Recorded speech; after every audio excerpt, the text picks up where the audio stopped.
Here's a different story for you. 27-year-old Amanda Liberty suffers from a rare condition called Objectum sexuality, where she falls in love with objects instead of people. When Amanda was 13, she formed a relationship with her drum kit, and after 10 years, the relationship, like most other failed relationships, fizzled out. Amanda has now formed a long-distance relationship with the Statue of Liberty, who she calls her girlfriend, and she joins us now, along with clinical psychologist Dr. Funke Barfor. And welcome both. The trouble with this one is that it is a long-term relationship. Well, I'll come to that in just a second. Let's go back to that drum kit, because you were given that as a Christmas present when you were about 13. You've got adoptive parents, haven't you? Yeah. And so what was it about the drum kit that made it more than something that, as a kid, you just enjoy and think, oh, this is great fun, that made it much more serious? Well, I'm attracted to different shapes, geometrical shapes, and the drum kit, you know, you've got the round tops and the sides, you've got the little lugs. It's just the way that they look to me. Well, things are definitely designed to look attractive. I mean, there's technology that's ergonomically nice, to, you know, things feel lovely in your hands. That's one thing to feel like that, think, oh, this feels nice, I like this new phone, or I like...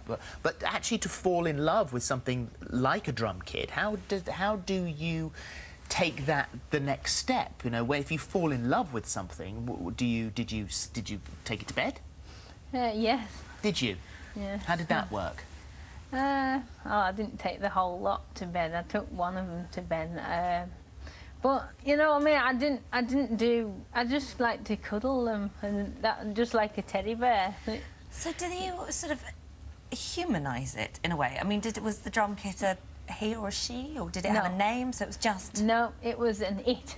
It was just an it. Yeah, a drum and an it. I didn't actually give it a name or anything. So were you surprised by it when you suddenly looked at this drum kit and thought, oh, when you have that sort of... I mean, I can only imagine it's the same feeling as when I would meet a man and think, oh, he's rather attractive, and it's that same feeling. Were you surprised you were having that feeling about an object? Oh, definitely, yeah. And did you try and suppress it at first? No, I never did, because I thought, well, it's natural for me. Maybe I'm just meant to be this way, even though I didn't know anybody else. For years I went without knowing a soul, anybody else who loved objects, and I just felt like I was on my own. But what did the drum kit do to make you fall out of love with it? I mean, how did that relationship falter? It didn't actually do anything. It's just that Lady Liberty barged in, sort of thing. So you were unfaithful to the drum kit? Basically. So you saw the picture of Liberty. I mean, you must have seen the Statue of Liberty a number of times. Was there one specific image which made you think, Liberty, you've stolen my heart? It wasn't one particular image, but I just love the way that she looks, and I love what she stands for. I love her history. I love everything about her. Which I can understand that. This is something that symbolises something that you feel very positive about. That's great. But and a lot of people, I've been to see it. I've stood right at the very top there, in underneath that crown. But I didn't love her. I didn't fall in love with her. And you've actually said that you would marry her, but you feel it's a little bit selfish for other people who feel the same way that you do. What is the love affair? Well, I love her. I don't think I've got the right to marry her, because she doesn't belong to me. She's not mine, and I don't want to do anything that nobody else would do. You know, what I would love to do is just sit at the bottom, on the sides near the railings at the edge of the island, and just watch the sunset with her, hear the sounds. It's very important for me to hear the sounds of the waves, to smell the city. I can smell the city from there. I love the sounds of the boats going past. You know, it's things like this that I tune into a lot more. Well, the trouble is that with Liberty is that it is such an enormous monument that you can't put your arm round it and watch the sun go down like you could with a drum kit. But you can only get so close because it's so gigantic. You can't bring it home with you. That's right.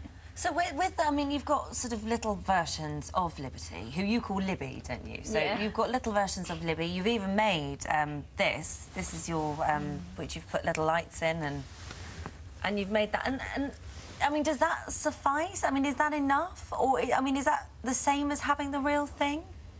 Well, obviously it's not the same as having the real thing. It's not the same as being able to travel to New York and see her for real.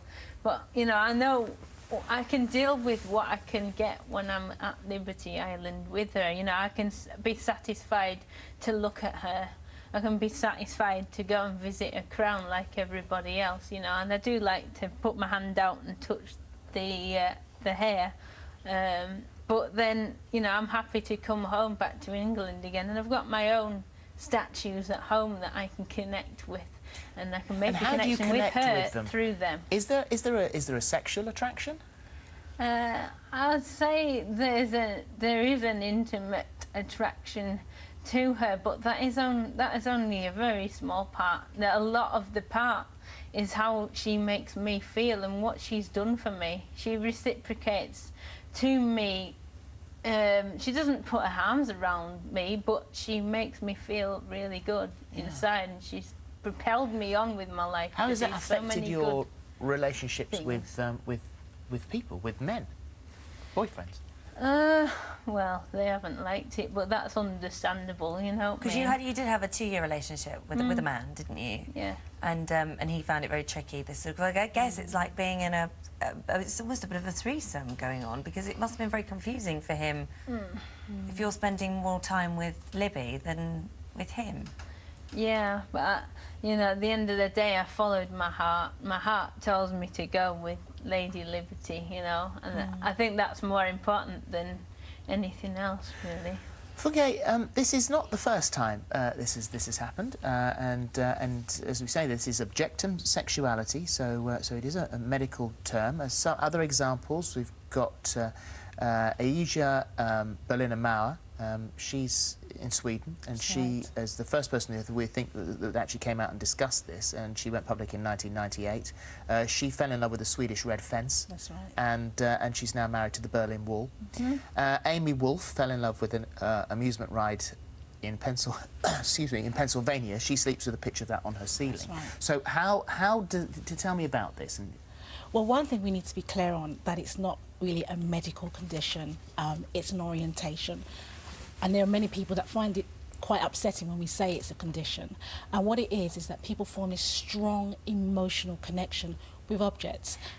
As long as they're happy, they're not hurting anyone. Absolutely. So I guess you kind of got to go, right, as we've said, there's many different colours on the sexual spectrum, or whatever spectrum it may be. Absolutely, Holly. And I think we as psychologists, we're still trying to understand. Yes. And, you know, looking at the case of Amanda, how she's formed this relationship, you will think, well, what happened in her childhood? And, you know, lots of things happen in our childhood. But one thing that does come out with objective sexuality is the link with Asperger's. Not everyone has Asperger's, but there are a number of people who have come out with it that have Asperger's. And we might say, why do Asperger's individuals have objective sexuality? One of the things about Asperger's is that they don't form social relationships. Right. You know, that's we call it an impairment, but it's a difficulty that they have.